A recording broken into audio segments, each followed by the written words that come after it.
lafarraa humna maddisiisuu jalqabuu ishee dilbata kaleessaa ka beeksifte yoo ta'u sirna eebbaa kanarratti kan argaman muummichi ministeeraa Abiy Ahmed akka dubbatanitti biyyattiin humna yookaan enerjii qulqulluu fi haaressuun danda'amu biyyootii ollaashee kan Afrikaa Masrii fi Sudaaniin dabalatee karaa isaanis Awurooppaa tajaajiluuf walta'iinsa addunyaa jajjabeessuu irratti xiyyeeffattee jirti jedhan.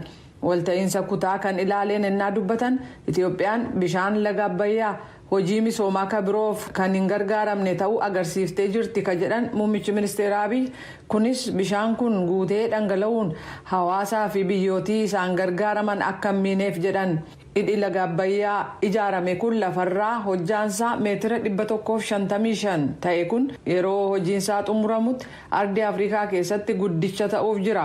Tarbaayinii qabu 13 keessaa tokko dilbata kaleessaa hojiisaa ka jalqabe yoo ta'u elektiriikii meegaawaatii 375 kan maddisiisu ta'uu hojii gaggeessaan sadarkaa olaanaa kan hidha sanaa injiinar Kifilee Horoo oduu gabaastota iddoo sanatti argamaniif ibsanii jiru.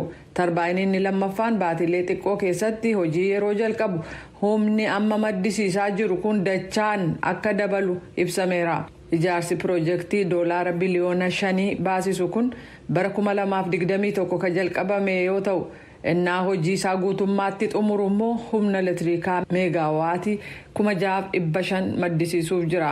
Hanqinni bishaanii na mudataa yaaddoo jedhu ka qabdu Masriin ijaarsa hidha kanaa mormitee turte. Kan duraan ijaarsa hidha kanaaf deeggarsa kennaa turte Sudaan boodarra Masrii cina dhaabbachuun lameenuu dhimmi kun nagaaf tasgabii kutaa sanaaf sodaa akka ta'e gola nagaa eegumsaa kan tokkummaa mootummootaatti iyyachuun isaanii ni yaadatama.